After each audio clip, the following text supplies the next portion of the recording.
The Olympics highlight the pure strength and skill of athletes from around the world.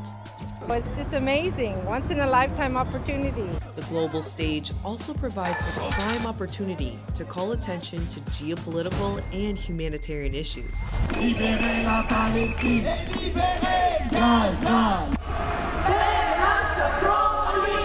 The 2024 Summer Olympics in Paris are no exception.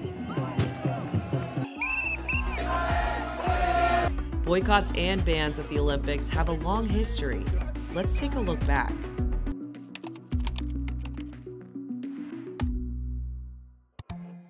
The first ever Olympic boycott took place in 1956. It was Australia's first time hosting. The Netherlands, Spain, and Switzerland boycotted the Games after the Soviet Union invaded Hungary just a few weeks prior. Hungary competed in the Olympics anyway. Those athletes received support from fans, while Soviet athletes were booed. A water polo matchup between those countries turned violent. In the end, Hungary won the match and took home the gold medal. Egypt, Iraq, and Lebanon also boycotted the Games, but for a different reason. That was in response to the Suez Canal crisis. British, Israeli, and French troops had invaded Egypt to control the waterway. Finally, the People's Republic of China did not participate in the Olympics because Taiwan was allowed to participate as a separate country. China would not return to the Games until several decades later, at the 1980 Winter Games. In 1976, 28 African nations boycotted the Summer Games in Montreal. Those African nations refused to participate alongside New Zealand, whose national rugby team defied an international sports embargo against South Africa. South Africa had been banned from the Olympics due to its racial segregation policy since the 1964 Tokyo Games. South Africa would not compete for several decades until 1992. The largest boycott in Olympic history took place at the Moscow Games in 1980. With the US leading the initiative, more than 60 nations opted out of the Games.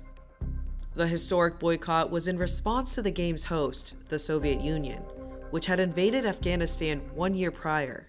To me, it's unconscionable for any nation to send athletes to the capital of a nation under the aegis of the Olympics when that nation, that host nation, is actively involved in the invasion of and the subjugation of innocent people. In a tit-for-tat move characteristic of the Cold War, the Soviet Union retaliated. When the US hosted the following Olympics in 1984, the Soviet Union, along with 14 other allied states, including Eastern Germany, retaliated by boycotting. The most iconic protest was in 1968 at the Summer Olympics in Mexico City. After receiving their gold and bronze awards, American sprinters Tommie Smith and John Carlos raised their fists in the air during the national anthem. The two athletes wore beads and scarves to symbolically oppose lynchings, and no shoes to highlight poverty.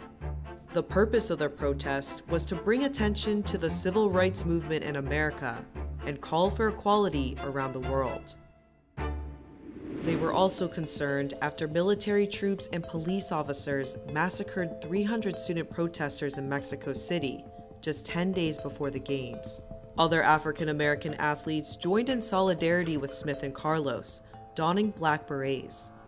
Ultimately, their actions, which were met with backlash initially, helped raise awareness to the civil rights movement in America. While a fundamental goal of the Olympic Games is to bring nations together through the collective love of athletic competition, it has been, and continues to be, an avenue for raising awareness to important political issues.